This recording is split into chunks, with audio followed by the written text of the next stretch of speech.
اینمی معنویت بزرگ است دوستان محترم، اینمی کمایی تاریخ است. ما دیگه برای خود چیز نمیخواهیم. کرسی ها ارزش نداره، برای هیچ کس ابدی باقی نمانده. این دنیا فانی است، ما به طرف دنیای باقی میریم. مرگ حتمی است و بحث بعد الموت ایمان داریم. همین هر چیز داشته باشید، دارایی، مال، ثروت، جاه، جلال، کرسی، همه شکتتان به قبر گور برده میتونید.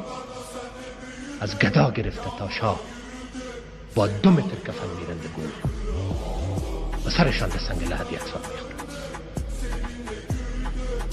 باز تشنیع چی؟